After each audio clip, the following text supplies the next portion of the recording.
Hello students, welcome eight दीक्षांत take. मैं दीपक शर्मा, आपका मैथ्स का टीचर। और आज की इस वीडियो में हम लोग शुरू करने वाले हैं एक नए चैप्टर को जिसका नाम है फ्रैक्शंस।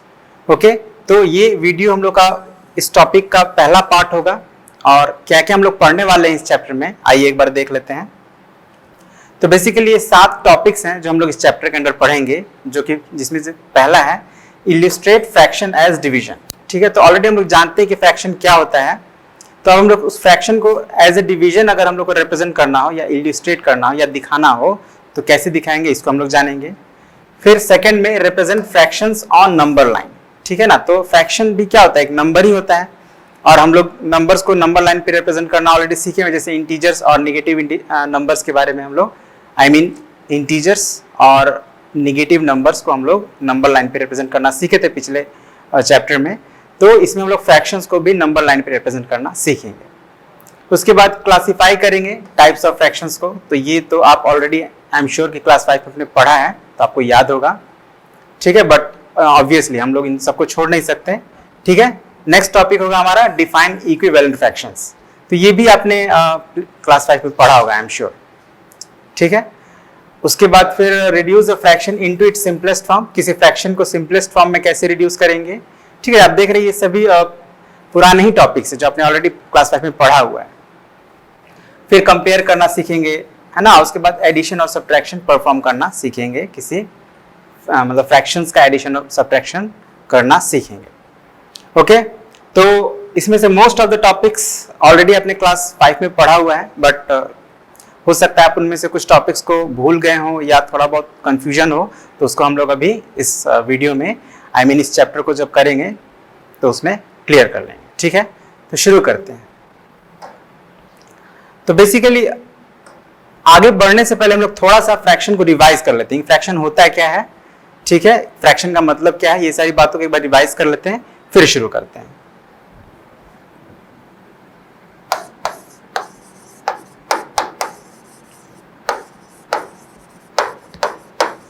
ठीक है, पिछली बातों को हम थोड़ा कनेक्ट करेंगे।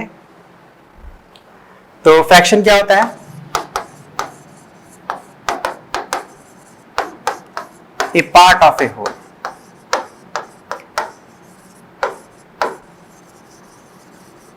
और ए कलेक्शन। ठीक है, नहीं दोनों बात आपको समझना है, होल क्या है और कलेक्शन क्या है।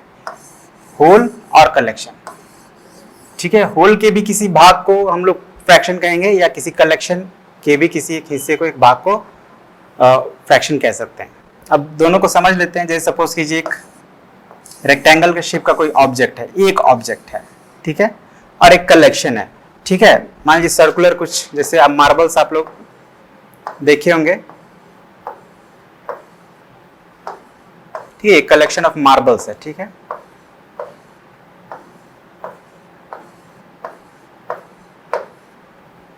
एटीन मार्बल्स का कलेक्शन है। ठीक है, अब हम लोग क्या करते हैं, इस जो रेक्टेंगुलर ऑब्जेक्ट है इसको हम लोग 4 पार्ट्स में डिवाइड कर देते हैं या 5 पार्ट्स में।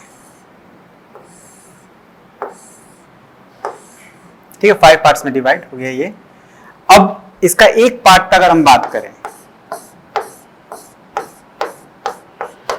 ठीक है ना, ये होल ऑब्जेक्ट था, ये whole object means one object. अब इस वन ऑब्जेक्ट को हमने 5 इक्वल पार्ट्स में डिवाइड किया। ध्यान रखना है कि इक्वल जितने भी पार्ट्स में डिवाइड कर रहे हैं वो सभी पार्ट्स इक्वल होने चाहिए। ठीक है, तो ये अभी आपको मे बी देखने में इक्वल ना लग रहा हो, बट हम लोग एज्यूम कर सकते हैं, ठीक है, कि इक्वल है। तो इसका हर एक पार्ट को अगर हम लोग एज अ फ्रैक्शन रिप्रेजेंट करेंगे तो क्या क्या लिखेंगे, 1/5। अब 1/5 क्यों लिखे हम लोग, 5/1 क्यों नहीं लिखे, तो इसको हम लोग समझ लेते हैं कि 1/5 का मतलब होता है 1 आउट ऑफ 5। मतलब यहाँ पे हम लोग जो हमारा शेडेड पार्ट है वो कितना पार्ट शेडेड हुआ है, तो एक ही पार्ट शेडेड हुआ है, और आउट ऑफ कितने पार्ट्स, 5 में से, है ना। तो इसका मतलब होता है 1 आउट ऑफ 5। तो 1 को हम लोग पहले लिख दिए और 5 को नीचे, या आप इसको याद भी रख सकते हैं कि जो हमारा टोटल नंबर ऑफ पार्ट्स को डिनोट करता है वो नीचे हम लोग को लिखना होता है, और जिस पार्ट की हम लोग बात कर रहे थे उसको हम लोग ऊपर लिखते हैं। किसके ऊपर और किसके नीचे, तो ये एक लाइन है जिसको हम लोग क्या बोलते हैं, विनकुलम कहते हैं। ठीक है ना, तो ये विनकुलम के ऊपर जो नंबर हम लोग लिखते हैं वो नंबर ऑफ पार्ट्स को रिप्रेजेंट करता है, और जो इस विनकुलम के नीचे जो हम लोग नंबर लिखते हैं वो टोटल नंबर ऑफ पार्ट्स को रिप्रेजेंट करता है। तो इस तरह से ये जो एक फ्रैक्शन हुआ उसको हम लोग एज अ नंबर रिप्रेजेंट करेंगे तो क्या लिखेंगे 1/5, ठीक है, और इसको हम लोग समझेंगे 1/5। ओके, अब इसमें अगर हम लोग दो पार्ट को ले लें, ठीक है, दो अलग अलग पार्ट्स ले रहे हैं, तो इसके लिए हम लोग क्या लिखेंगे 2/5, क्योंकि यहाँ पे अब हम लोग दो पार्ट्स की बात कर रहे हैं, ठीक है। तो नंबर ऑफ पार्ट्स यहाँ पे कितने हो गए 2, तो 2 को हमने ऊपर लिखा और टोटल नंबर ऑफ पार्ट्स अभी भी 5 हैं, तो इसलिए हमने नीचे 5 लिखा है, ठीक है। तो इस तरह से हमारा ये दो पार्ट्स के लिए जो फ्रैक्शन होगा वो हमारा क्या होगा 2/5। ओके, अब आपको ये भी याद होगा कि जब हम लोग किसी फ्रैक्शन के जो अपर पार्ट होता है, मतलब विनकुलम के ऊपर वाला नंबर, उसको हम लोग बोलते थे न्यूमरेटर, बोलते अभी भी बोलते हैं, जो लोअर पार्ट होता है वो बोलता है डेनोमिनेटर, ठीक है। और याद रखिएगा हमेशा कि न्यूमरेटर जो है नंबर ऑफ पार्ट्स को रिप्रेजेंट करता है और डिनोमिनेटर जो है टोटल नंबर ऑफ पार्ट्स को रिप्रेजेंट करता है। अब ये तो हो गया कि एक होल को हमने का पार्ट को एज अ फ्रैक्शन रिप्रेजेंट किया है। अब यहाँ पे एक कलेक्शन की बात करते हैं, ठीक है। तो ये कलेक्शन में हमारे पास 18 मार्बल्स हैं, ठीक है, इसको हम लोग एज्यूम कर लेते हैं मार्बल है। अब इसमें से हम सिर्फ इतने मार्बल्स की बात करते हैं अगर, ठीक है, इसको रहने देते हैं, सिर्फ इतने मार्बल्स की बात करते हैं, सिर्फ इतना। तो इसको एज अ फ्रैक्शन अगर हमें रिप्रेजेंट करना हो तो कैसे करेंगे, तो आप देख रहे हैं कि ये जो टोटल नंबर ऑफ मार्बल्स हैं, तो वो यहाँ पे क्या हो गया, यहाँ पे हर एक मार्बल एक पार्ट आप मान सकते हैं, ठीक है। तो टोटल नंबर ऑफ मार्बल्स यहाँ पे कितना है 18 है, तो 18 को आप नीचे लिख दें, और जितने मार्बल्स को हम लोग सेलेक्ट किए हैं, है ना, या जितने मार्बल्स की बात कर रहे हैं उनकी नंबर कितनी है 6 है, तो 6 को आप ऊपर लिख लें। तो ये हो गया 6/18, मतलब 6/18 क्या हो गया, एक फ्रैक्शन हो गया जो इस 6 मार्बल्स को इसके कलेक्शन का पार्ट बता रहा है, ठीक है ना, मतलब 6 मार्बल्स अपने टोटल कलेक्शन का 6/18 है। अब इसको हम लोग सिंप्लीफाई अगर करें तो ये हो जाएगा, अगर 6 से डिवाइड कर दें दोनों को तो 1/3 हो जाएगा। मतलब ये जो नंबर ऑफ 6 मार्बल्स हैं इसको एज अ फ्रैक्शन अगर हम लोग रिप्रेजेंट करें आउट ऑफ 18 तो वो क्या हो जाएगा 1/3। अब यहाँ पे हम लोग किए क्या है, तो इसको सिंप्लीफाई किए हैं, ठीक है। अब सिंप्लीफाई कैसे करते हैं अभी हम लोग आगे इस पर बात करेंगे, और अगर ऐसे नहीं तो इसको आप इस तरह से भी समझ सकते हैं कि जैसे अगर हम लोग इसको होल कलेक्शन को 3 इक्वल पार्ट्स में डिवाइड करें तो हर एक पार्ट में कितने मार्बल्स आएंगे 6 मार्बल्स आएंगे, हर एक पार्ट में 6 मार्बल्स आएंगे, है ना। तो ये अगर 6 मार्बल्स का कलेक्शन को अगर हमें रिप्रेजेंट करना हो तो आप देख रहे हैं कितने पार्ट्स में डिवाइड हो गए, ये 1, 2 एंड 3 पार्ट्स में डिवाइड हुआ है, और इस 3 में से ये जो 6 मार्बल्स हैं ये 1 पार्ट का हिस्सा है, तो हम इसको लिख सकते हैं 1/3, ठीक है। तो हमने क्या किया, एक कलेक्शन को भी एज अ फ्रैक्शन रिप्रेजेंट किया, मतलब पार्ट ऑफ ए कलेक्शन को भी एज अ फ्रैक्शन रिप्रेजेंट किया। तो आपको दोनों बातें याद रखना है कि जो फ्रैक्शन होता है वो किसी होल का भी पार्ट होता है या किसी कलेक्शन का भी पार्ट होता है, ठीक है। तो अब हम लोग आगे बढ़ते हैं, फ्रैक्शन एज डिवीजन। तो अगर कोई फ्रैक्शन लिखा है जैसे 1/3, तो अगर आपको इसको एज ए डिवीजन लिखना है तो इसका मतलब होगा 1/3। तो ये बहुत ही सिंपल सा छोटा सा टॉपिक है, इसको हम लोग तुरंत याद रख सकते हैं, ठीक है ना। जो न्यूमरेटर होगा वो मतलब जो पहले है उसको पहले लिखना है, जो बाद में उसको बाद में लिखना है, बीच में डिवीजन का साइन लगा देना। इसका मतलब ये हुआ कि हम लोग को न्यूमरेटर को डेनोमिनेटर से डिवाइड करना है। अब अगर अभी तो यहाँ पे हमारा न्यूमरेटर छोटा है, अगर न्यूमरेटर ग्रेटर वैल्यू है जैसे 9 हो और 3 हो, तो इसका मतलब क्या हो जाएगा 9/3, इट मीन्स 3, मतलब 9/3 का जो वैल्यू आएगा वो कितना आएगा 3 आएगा, ठीक है। तो ये एक छोटा सा बात आपको ध्यान रखना है हमेशा कि फ्रैक्शन को अगर हम लोग एज ए डिवीजन लिखेंगे तो कैसे लिखेंगे, ठीक है। तो अब हम लोग कुछ प्रैक्टिस वर्क कर लेते हैं, ठीक है ना, कुछ क्वेश्चंस को सॉल्व करते हैं। तो क्वेश्चन है हमारा एक, what fraction of an hour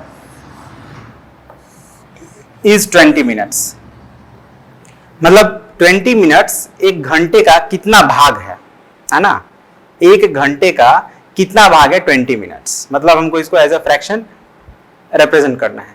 तो हम लोग जानते हैं कि जब भी हम लोग फ्रैक्शन किसी कलेक्शन को या होल को जब किसी कलेक्शन या किसी होल के पार्ट को जब एज अ फ्रैक्शन रिप्रेजेंट करते हैं तो हमें ये देखना होता है कि वो होल कितने पार्ट में डिवाइड हुआ है, ठीक है। और उसमें कितने पार्ट्स को हम लोग ले रहे हैं, कितने पार्ट्स की बात कर रहे हैं। तो यहाँ पे हमको क्या करना है कि आवर को 20 मिनट्स में डिवाइड करना है, ठीक है ना। आवर को 20 मिनट्स में डिवाइड करना है, कितने टोटल नंबर ऑफ पार्ट्स हो रहे हैं, ठीक है।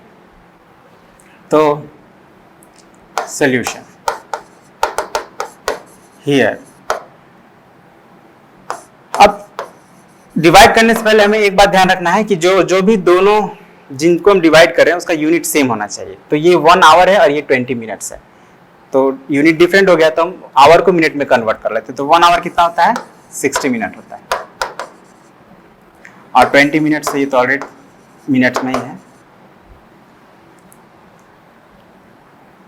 Now total number of parts क्या हो जाएगा हमारा,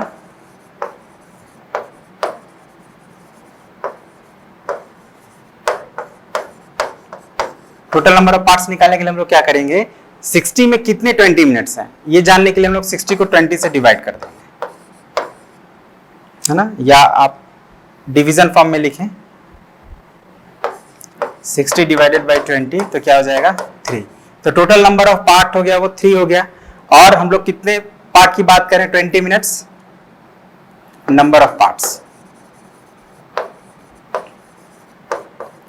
तो नंबर ऑफ पार्ट्स निकालने के लिए हम लोग क्या करेंगे, 20 मिनट को 20 से डिवाइड कर देंगे, तो ये कितना हो गया 1 हो गया। थर्स फ्रैक्शन इज इक्वल टू या रिक्वायर्ड फ्रैक्शन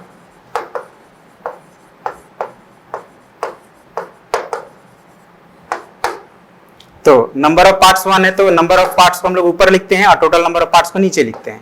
तो 1/3 इज द आंसर, ठीक है। बात समझ में आया। हम लोग क्या किए कि आवर को और 20 मिनट्स दोनों को हम लोग डिवाइड कर दिए 20 से। तो जब 60 को हमने 20 मिनट से डिवाइड किया तो हमें टोटल नंबर ऑफ पार्ट्स मिला, और 20 को जब 20 से डिवाइड किए तो नंबर ऑफ पार्ट्स जिनको हमको फ्रैक्शन में रिप्रेजेंट करना है उसका नंबर मिल गया, और फिर हम लोग उसको रिप्रेजेंट कर दिए।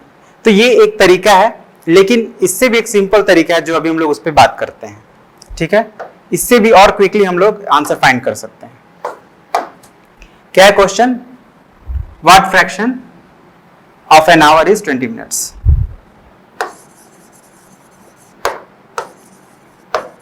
What fraction of an hour is 20 minutes? So the required fraction is equal to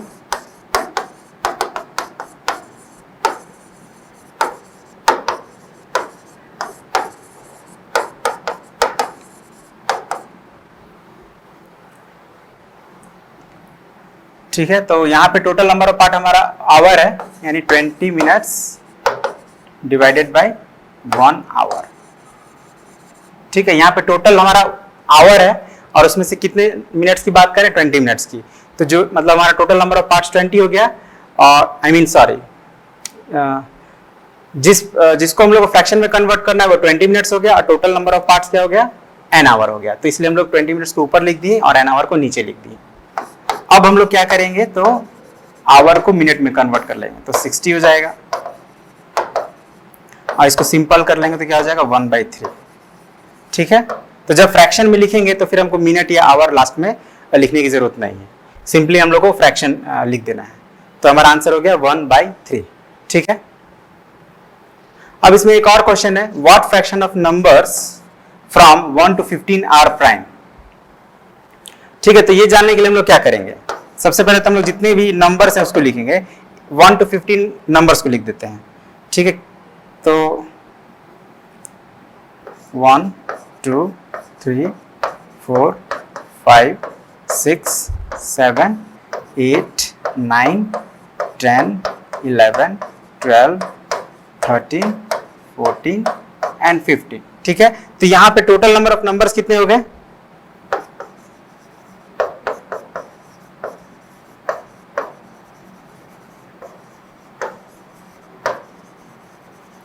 total number of numbers is equal to 15, ठीक है। अब इसमें हमको प्राइम नंबर्स कितने हैं वो बताने हैं।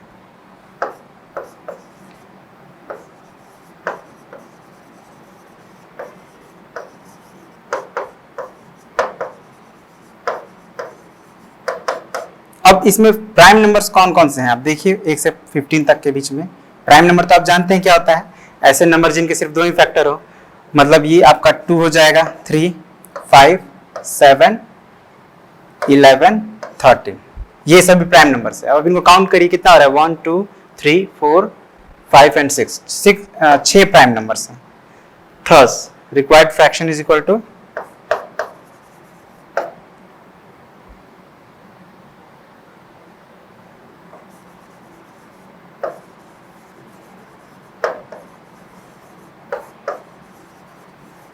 Required fraction is equal to, तो हम लोग प्राइम नंबर्स का फ्रैक्शन निकाल रहे हैं, तो प्राइम नंबर का जो नंबर है उसको ऊपर लिख देंगे और जो टोटल नंबर का नंबर है वो नीचे लिखते हैं। तो 6/15, 6 ही है ना, 1, 2, 3, 4, 5 एंड 6, 6/15 हो गया। अब इसको हम लोग सिंप्लीफाई भी कर सकते हैं, तो सिंप्लीफाई करेंगे आप तो 6 3 से डिवाइड करेंगे तो 2 हो जाएगा, और 15 को जब 3 से डिवाइड करेंगे आप तो 5 हो जाएगा, मतलब 2/5 इज द आंसर।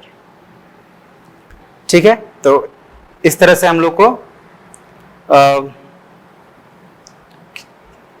फ्रैक्शन निकाल सकते हैं। ठीक है ना, इस तरह से फ्रैक्शन फाइंड कर सकते हैं हम लोग। अब question number 3, Dan bought 2 dozen eggs. He boiled 1/3 of the eggs and the remaining eggs were used to make an omelette. ठीक है, Dan कोई पर्सन है, वो 2 डजन एग्स लाते हैं। ठीक है, अब 2 डजन एग्स मतलब कितना, तो चलिए इसको लिखते हुए चलते हैं।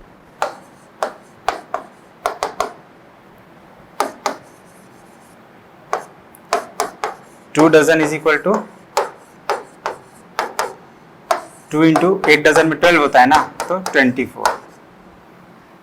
Okay,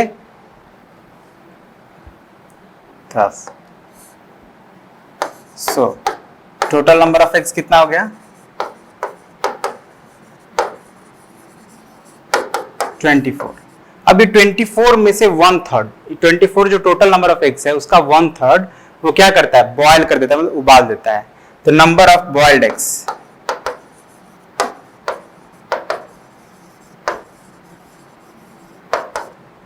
one third 1/3 of 24। 24 कहां से आ गया, तो 24 जो टोटल नंबर ऑफ यहाँ पे लिखना ना, द एग्स, एग्स मतलब जितने एग्स हैं उनका 1/3, तो एग्स कितना है 24 है, तो इसलिए हमने यहाँ पे 24 लिखा।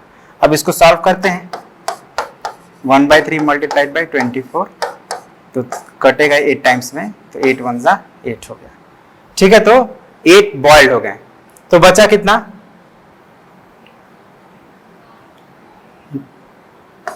Thus number of remaining eggs,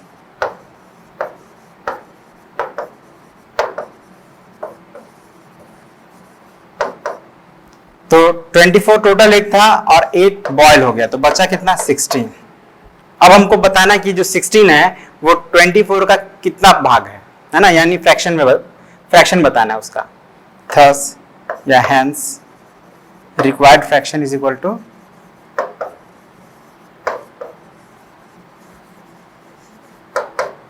तो हमको रिमेनिंग एक्स का फ्रैक्शन बताना है, तो रिमेनिंग एक्स का नंबर को ऊपर लिखेंगे यानी 16, और टोटल नंबर ऑफ एक्स को नीचे लिखेंगे यानी 24 नीचे लिखेंगे, तो कितना हो जाएगा 2/3। ठीक है, ये तो हो गया हमारा एक लॉन्ग मेथड। एक बहुत ही सिंपल मेथड भी है, क्विकली भी हम लोग इसका आंसर फाइंड कर सकते हैं। ठीक है, तो उसको भी आप लोग जान लीजिए, अनदर मेथड है ना।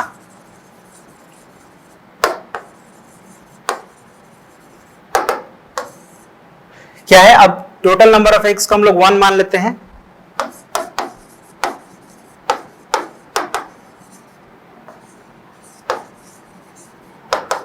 वन मान लेते हैं। ठीक है, और fraction of X boiled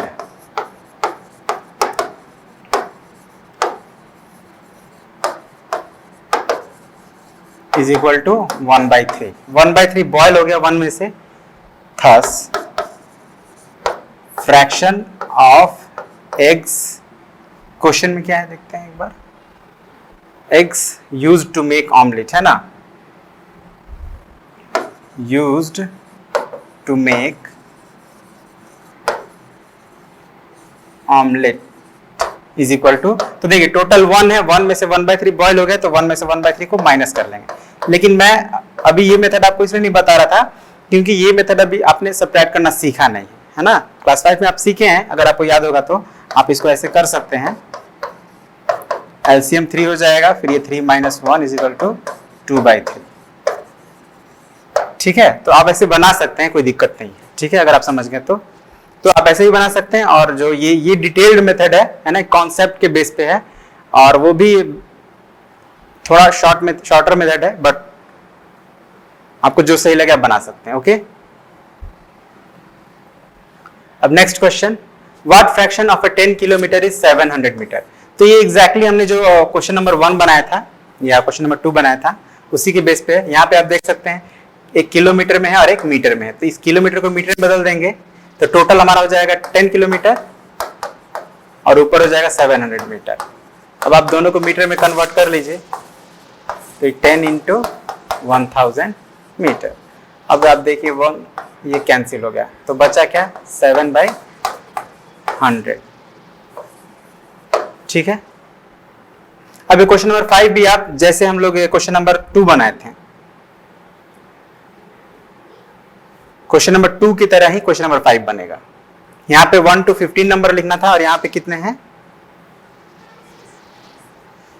102 to 113। आपको 102 से लेकर 113 जितने भी नंबर्स हैं उनको लिख लेना है। फिर उनमें आपको देखना है कि कंपोजिट नंबर्स कितने हैं। ठीक है, फिर कंपोजिट नंबर्स का नंबर निकाल लेना है और फिर उनका फ्रैक्शन आपको निकाल लेना है। ठीक है, तो इसको भी आप खुद करिए।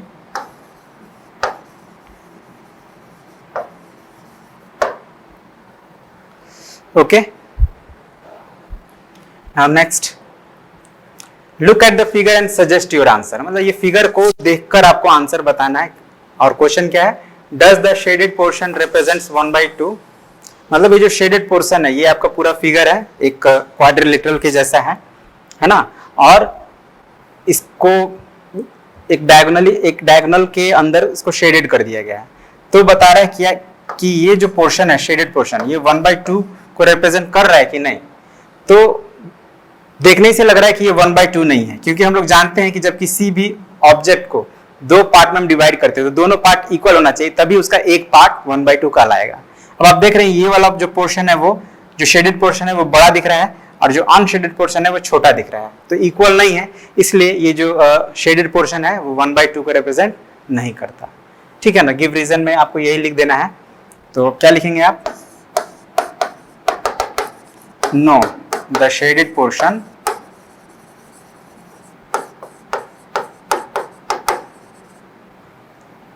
does not represent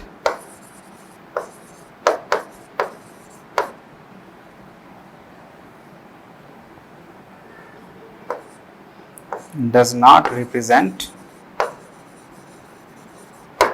1/2 as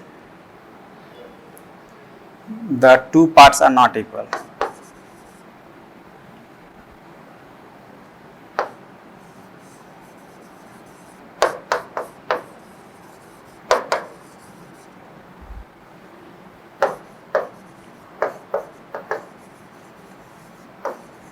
are not equal. अब आपके बुक में आंसर थोड़ा अलग तरह से भी हो सकता है, बट आप ये भी लिख सकते हैं ना, ये दोनों पार्ट इक्वल नहीं है, इसीलिए एक पार्ट 1/2 को रिप्रेजेंट नहीं कर रहा है। ठीक है, नेक्स्ट, अब इसमें भी हमको वही सेम एरर आइडेंटिफाई करना है। एरर का मतलब होता है त्रुटि, मतलब कोई मिस्टेक, है ना। अब यहाँ पे लिख रहा है जैसे एक शेप है, आप देख रहे हैं कुछ पार्ट शेडेड है इसका, और शेडेड पार्ट को बोल रहा है 1/3। तो क्या ये सही है, इसमें कोई गलती है कि नहीं, ये हमें बताना है। ठीक है, तो आप देख सकते हैं ऑब्वियसली यहाँ भी 3 पार्ट्स में डिवाइडेड है ये फिगर, 1, 2 एंड 3, लेकिन तीनों पार्ट जो है वो इक्वल नहीं है। ये छोटा लग रहा है, ये बड़ा लग रहा है, और ये थोड़ा इन दोनों से, मतलब ये जो है सबसे छोटा है, ये थोड़ा बड़ा है, और ये इससे भी बड़ा है। तो इसलिए हम कह सकते हैं कि ये तीनों पार्ट इक्वल नहीं है, इसलिए एक पार्ट को हम लोग 1/3 नहीं कह सकते। तो अगेन यहाँ भी वही answer, know the shaded portion. अब यहाँ पे रीजन तो नहीं देना है, तो हम लोग सीधे ये लिख सकते हैं, the shaded portion is not 1/3। यहाँ भी आप देख सकते हैं, यहाँ भी एक सर्कुलर ऑब्जेक्ट है, इसको 4 पार्ट्स में डिवाइड किया गया है, लेकिन जो ऑल 4 पार्ट्स हैं वो इक्वल नहीं है। ये बहुत बड़ा, ये थोड़ा छोटा है, इससे बड़ा ये बिल्कुल भी छोटा है, तो इसलिए भी अगेन यहाँ भी हम लोग लिख देंगे नो। अब again next representation of fractions on number line. तो नेक्स्ट टॉपिक है हमारा representation of fractions on number line, ठीक है ना। अब हम लोग किसी फ्रैक्शन को नंबर लाइन पे कैसे रिप्रेजेंट करते हैं इसको सीखेंगे, ठीक है। तो सबसे पहले नंबर लाइन क्या है ये तो हम लोग पिछले चैप्टर्स में समझ ही चुके हैं। ओके, तो हम लोग एक नंबर लाइन ड्रॉ करेंगे सबसे पहले, है ना। यहाँ पे कुछ फ्रैक्शंस दिए गए हैं, इन फ्रैक्शंस को हमें नंबर लाइन पे रिप्रेजेंट करना है। कैसे करेंगे ये जब करेंगे तो हम लोग को समझ में आ जाएगा। तो बेसिकली हमें क्या करना होता है, जब भी किसी फ्रैक्शन को नंबर लाइन पे रिप्रेजेंट करना होता है तो हमें 2 बातें ध्यान रखनी है। पहला बात ये कि जो गिवन फ्रैक्शन है उसका वैल्यू 1 से कम है या 1 से ज्यादा, ठीक है। अब ये कैसे पता चलेगा, तो ध्यान रखिएगा, अगर किसी फ्रैक्शन का न्यूमरेटर उसके डिनोमिनेटर से छोटा है तो हम समझेंगे कि उसका वैल्यू 1 से कम है, ठीक है। तो यहाँ पे आप देख रहे हैं जितने भी फ्रैक्शंस यहाँ पे दिए गए हैं सभी के न्यूमरेटर जो है डिनोमिनेटर से छोटा है। तो इस स्थिति में जितने भी फ्रैक्शन यहाँ पे दिए गए हैं सबका वैल्यू 1 से कम है। तो 1 से कम होगा लेकिन 0 से बड़ा होगा, इस बात को याद रखना है, क्योंकि सभी पॉजिटिव है। आप देख रहे हैं सभी पॉजिटिव फ्रैक्शंस हैं, तो पॉजिटिव नंबर्स का वैल्यू हमेशा 0 से बड़ा होता है और ये 1 से कम है, यानी 0 और 1 के बीच में होगा। ये बात आपको सबसे पहले याद रखना है। जब भी आप किसी फ्रैक्शन को नंबर लाइन पे रिप्रेजेंट करें तो सबसे पहले आपको क्या ध्यान देना है कि वो जो फ्रैक्शन है उसका वैल्यू 1 से कम है या ज्यादा। तो 1 से कम होगा तो हम लोग क्या करेंगे, 0 और 1, बस ये 2 नंबर्स की जरूरत पड़ेगी हमें, है ना। इन्हीं 2 के बीच में हमें इनको रिप्रेजेंट करना है। अब आप समझ लीजिए कि ये एक आपका लाइन सेगमेंट होगा। लाइन सेगमेंट आपने पढ़ा है, ये एक लाइन सेगमेंट है 0 और 1 के बीच में। अगर 0 को हम लोग A माने और 1 को B, तो ये AB एक लाइन सेगमेंट है ना। और इस AB एक लाइन सेगमेंट को हम लोग एक होल ऑब्जेक्ट मान लेते हैं या होल मान लेते हैं, ठीक है, वही बात है, होल ऑब्जेक्ट मान लिए। तो इसको अब हमें क्या करना है, डिवाइड करना है, क्योंकि फ्रैक्शन क्या होता है, फ्रैक्शन किसको रिप्रेजेंट करता है, तो किसी होल ऑब्जेक्ट के पार्ट को रिप्रेजेंट करता है। मतलब इसको हमको पार्ट में डिवाइड करना है, लेकिन कितना पार्ट में डिवाइड करना है तो डिपेंड करता है कि फ्रैक्शन कौन सा है। तो आप यहाँ पे देखिए, यहाँ पे 4 फ्रैक्शंस दिए गए, चारों फ्रैक्शंस के डिनोमिनेटर सेम है, 7 है। यानी हमको इन फ्रैक्शंस को रिप्रेजेंट करने के लिए ये लाइन जो सेगमेंट हमारा बना है AB, इसको 7 पार्ट में डिवाइड करना पड़ेगा, है ना। हम जानते हैं ना डिनोमिनेटर क्या करता है, टोटल नंबर ऑफ पार्ट्स को रिप्रेजेंट करता है। तो इसका मतलब कि अगर ये लाइन सेगमेंट है हमारा AB, तो इसको हमें 7 पार्ट्स में डिवाइड करना और 7 इक्वल पार्ट्स में। अब ऑब्वियसली हम लोग के पास अभी कोई यहाँ पे मेजरमेंट का ऑप्शन नहीं है, तो हम लोग अपना अंदाजा से 7 पार्ट में डिवाइड करेंगे। अब यहाँ पे क्वेश्चन आता है कि जब 7 पार्ट में डिवाइड करेंगे तो आपको कितनी टाइम्स यहाँ पे आपको मार्किंग करना पड़ेगा, है ना। क्योंकि हम लोग अब यहाँ पे ऐसे तोड़ के तो कर नहीं रहे हैं डिवाइड, हम लोग को मार्क करना है बस, कि जैसे यहाँ से एक पार्ट हो जाएगा कि यहाँ से ऐसे मार्क करना है। तो मार्क कितना मार्क करेंगे हम लोग, तो ध्यान रखिएगा, अगर जितना भी डिनोमिनेटर रहेगा उससे एक कम करना है। मतलब यहाँ पे डिनोमिनेटर 7 है तो 6 मार्क करना है इक्वल डिस्टेंस पे, है ना, बराबर दूरी पे। अब हम लोग क्या कर रहे हैं, अभी थोड़ा अंदाजा से करेंगे, कोई कि हमारे पास अभी यहाँ पे मेजर करने का कोई ऑप्शन है नहीं, तो देखते हैं। तो जैसे सपोज कीजिए यहाँ से करते हैं 2 3 4 5 6। ओके, तो लगभग अगर हम लोग ध्यान दें तो इक्वल पार्ट्स में मतलब हो रहा है लगभग, है ना। तो अब हमने क्या किया, AB को 7 इक्वल पार्ट्स में डिवाइड कर दिया, है ना। आप काउंट करके भी देख सकते हैं, यहां से यहां तक ये एक पार्ट हुआ, यहां से यहां तक दूसरा पार्ट, फिर तीसरा पार्ट, चौथा पार्ट, पांचवा पार्ट, छठा पार्ट और ये 7वां पार्ट। 7 पार्ट में डिवाइड हो गया। एक बार आप काउंट करके कंफर्म भी कर सकते हैं, ठीक है। तो 7 पार्ट में डिवाइड हो गया। अब हमें 1/7 को रिप्रेजेंट करना है। तो देखिए ये जो पॉइंट है A हमारा, ये किसको रिप्रेजेंट कर रहा है, 0 को। तो इसको तो हम काउंट करेंगे नहीं क्योंकि ये 0 है। तो 0 के जस्ट बाद जो होगा वो हमारा होगा 1, मतलब ये पॉइंट क्या हो जाएगा, 1/7, ठीक है।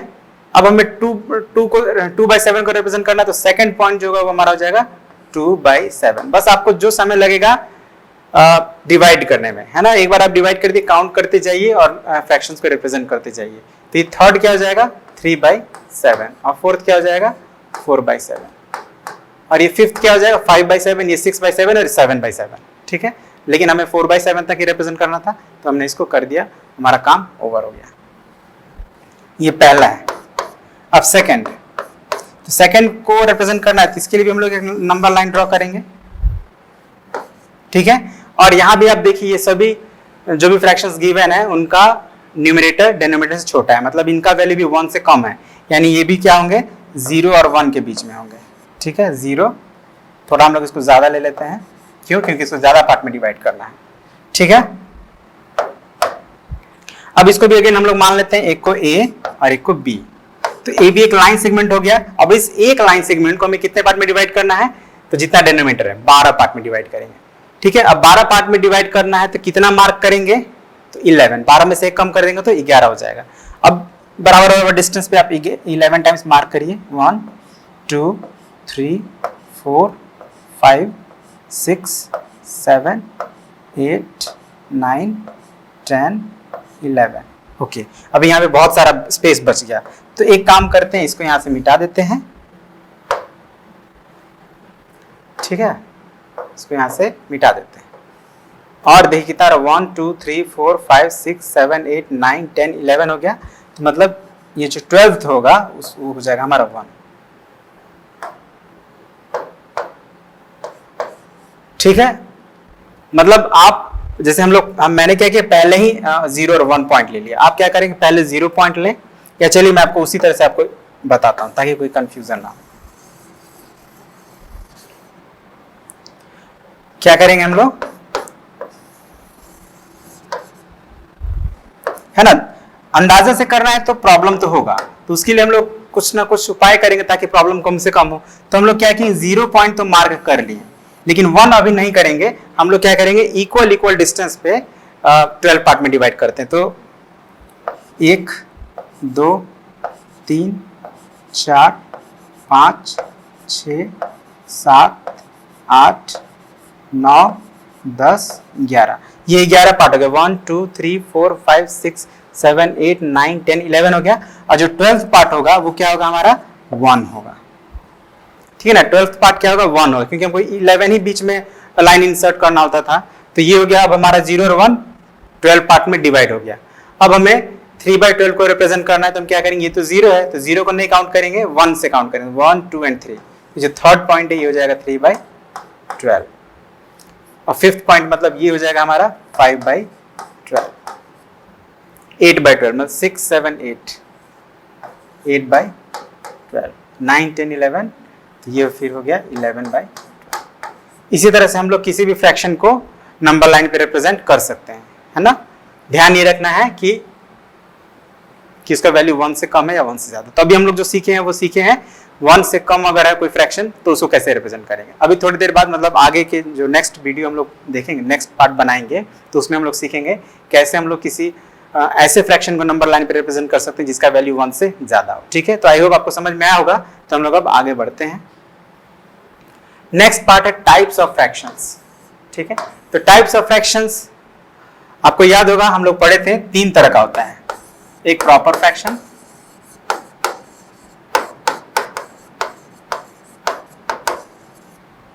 सेकंड इम्प्रॉपर फ्रैक्शन,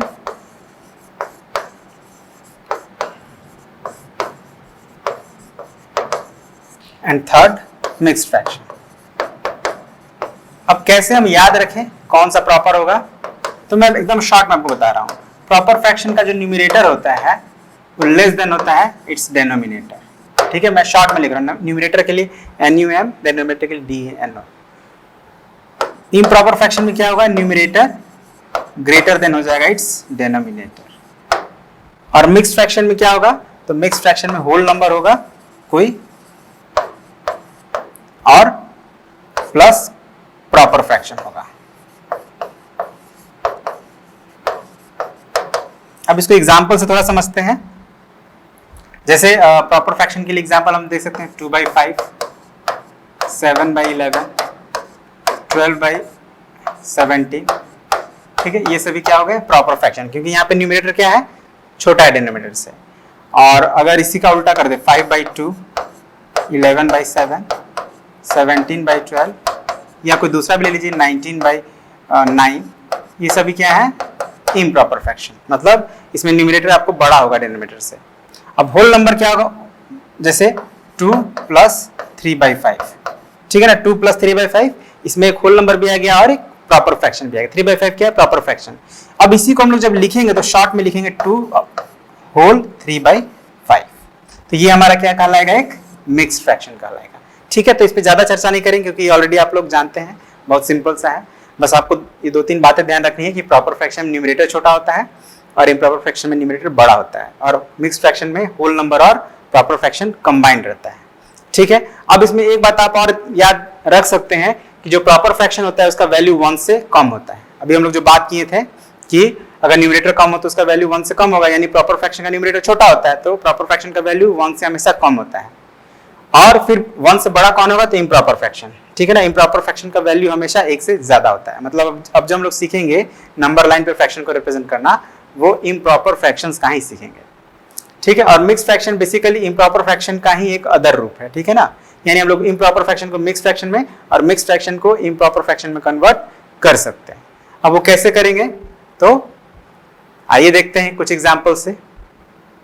जैसे देखिए यहाँ पे हमें करना है क्या, तो मिक्स फ्रैक्शन को इम्प्रॉपर फ्रैक्शन में कन्वर्ट करना है। ठीक है ना, यहाँ पे देख रहे हैं, यहाँ पे 4 मिक्स फ्रैक्शन दिया गया है, तो हम लोग इसको कैसे करेंगे आइए समझते हैं। तो बेसिकली मिक्स फ्रैक्शन जो होता है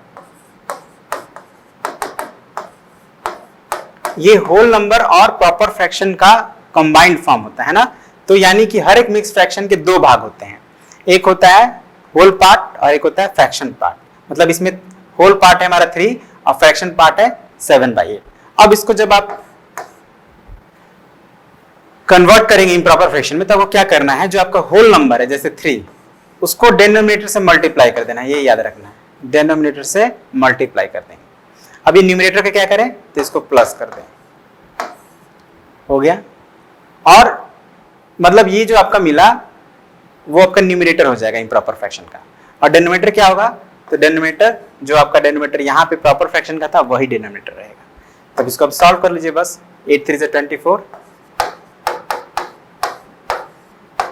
31/8, मतलब 37/8 आपका क्या हो गया, 31/8। सेकंड एक और देख लेते हैं, 6 9/11, 6 × 11 है ना, डिनोमिनेटर से मल्टीप्लाई करेंगे, न्यूमरेटर को प्लस करेंगे, और डिनोमिनेटर जो हमारा पहले था वही रहेगा अभी भी।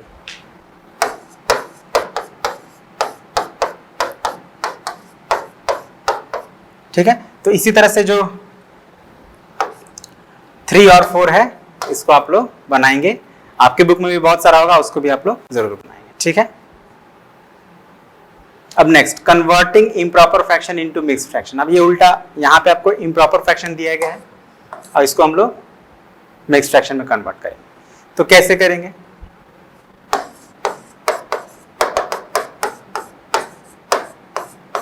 तो आपको क्या करना है कि रफ में हम लोग पढ़े ना कि जब हम लोग किसी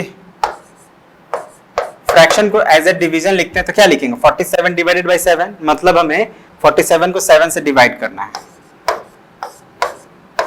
तो 7 6 42, बच गया 5। ठीक है, तो आपने डिवाइड किया तो आपने क्या देखे कि ये जो 6 है हमारा कोशेंट हो गया और 5 हमारा रिमाइंडर हो गया। ठीक है, तो याद रखिएगा जो कोशेंट होता है वही हमारा होल पार्ट होता है, मतलब जो कोशेंट 6 आया है 6 इज द होल पार्ट, और डिनोमिनेटर तो 7 है तो 7 ही रहेगा। यहाँ पे 7 है डिनोमिनेटर, तो यहाँ भी पिछली बार भी चेंज नहीं हुआ था डिनोमिनेटर, है ना, यहाँ पे जो डिनोमिनेटर है वही हमारे यहाँ भी हुआ था, तो यहाँ भी चेंज नहीं होगा। ठीक है ना, इम्प्रॉपर को मिक्स में कन्वर्ट करेंगे तो भी डिनोमिनेटर हमारा चेंज नहीं होगा, डिनोमिनेटर 7 है तो 7 ही रहेगा। अब बच्चा क्या इसका न्यूमरेटर, तो न्यूमरेटर क्या होगा, तो जो आपका रिमाइंडर है यहाँ पे, ठीक है, मतलब 5। ठीक है, तो इसी तरह से आप बाकी क्वेश्चन बनाएंगे, बहुत सिंपल है और ये आपके लिए कोई नया भी नहीं है, है ना, आप प्रैक्टिस करें, बहुत इजी है। अब representation of fraction greater than 1 on A number line. चलिए, तो ये एक लास्ट टॉपिक रह गया, इसको भी हम लोग समझ लेते हैं। तो ये भी बहुत सिंपल है, ठीक है, कोई मुश्किल नहीं है।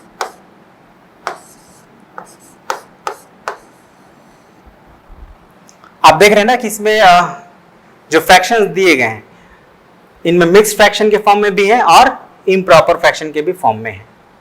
तो करना है क्या आपको कि अगर ऑलरेडी मिक्स्ड फ्रैक्शन के फॉर्म में दिया गया है तो बहुत इजी है, आपको बस एक नंबर लाइन ड्रॉ करना है और 3 7/8 का मतलब क्या होता है 3 + 7/8 मतलब 3 से ज्यादा होगा, मतलब ये जो नंबर हम रिप्रेजेंट करेंगे नंबर लाइन पे इसका वैल्यू 3 के आगे होगा।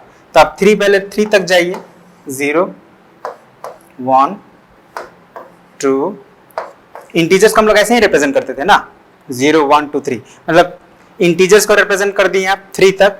अब 3 के आगे क्या कौन सा इंटीजर होता है 4 होता है, ठीक है। अब आपको क्या करना है कि 3 को a मान लीजिए और 4 को b मान लीजिए और ये a b एक आपका क्या हो गया लाइन सेगमेंट हो गया।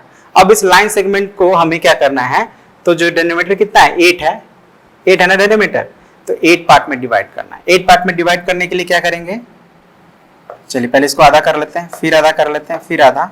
8 पार्ट में डिवाइड करना इजी है, आधा आधा करते जाइए और ऑटोमेटिक वो 8 पार्ट में डिवाइड हो जाएगा। क्या किए देखिए फिर से एक बार देख लीजिए आप क्या किए। पहले हम ए बी को 2 पार्ट में डिवाइड किए हैं, ठीक है। अब फिर ये और ये पॉइंट को 2 पार्ट में डिवाइड किया और इसको भी 2 पार्ट में डिवाइड किया, तो 4 पार्ट में हो गया। अब हर एक भाग को 2-2 पार्ट में डिवाइड कर दिया, तो ये कितना पार्ट में डिवाइड हो गया 8 पार्ट में डिवाइड हो गया, है ना। अब हमें क्या करना है 3 को तो हमने रिप्रेजेंट कर दिया, दिस इज 3। अब हमें चाहिए 7/8, तो 3 के बाद हमको 7 काउंट करना है 1 2 3 4 5 6 7, तो ये मिल गया हमारा 6/8 7/8 मतलब ये पॉइंट हमारा क्या कर रहेगा 3 7/8। समझ गए आप, मतलब पहले 3 ढूंढना है और फिर 7/8 ढूंढना है और जो मिलेगा पॉइंट वो हो जाएगा हमारा 3 7/8, ठीक है। अब इसी तरह से अगर हमारा ये 3 नंबर पर ध्यान दीजिए, ये क्या है इम्प्रॉपर फ्रैक्शन है, तो इम्प्रॉपर फ्रैक्शन को हमें मिक्स फ्रैक्शन में कन्वर्ट करना पड़ेगा। तो 17 को आप डिवाइड करिए 3 से, तो आपका जो कोशेंट आएगा वो q आएगा, आई मीन कोशेंट q बराबर क्या हो जाएगा 5 और रिमाइंडर r = 2 हो जाएगा, मतलब 5 2/3। मतलब अब हमें 17/3 को रिप्रेजेंट करना है, तो बेसिकली क्या रिप्रेजेंट करेंगे 5 2/3 को। कैसे करेंगे, तो एक लाइन ड्रॉ कर लिए। अब देखिए 5 के आगे है ये, तो हमें थोड़ा ऐसा नंबर लेना पड़ेगा, स्पेस का भी ध्यान रखना है क्योंकि 5 के आगे है, तो हम लोग क्या करते हैं यहां से शुरू होता है 0 1 2 3 4 5 और 6। अब 5 2/3 मतलब 5 और 6 के बीच में होगा, ये बात तो क्लियर हो गया। तब हम यहाँ क्या करते हैं 5 को a मान लेते हैं और b को 6 को b। अब a b को कितने पार्ट में डिवाइड करेंगे, तो 3 पार्ट में हो गया, 3 पार्ट में डिवाइड हो गया। अब इसमें से कौन सा पार्ट लेना है हमको, जो न्यूमरेटर है मतलब 2, मतलब ये जो पॉइंट मिला ये क्या मिला 5 2/3।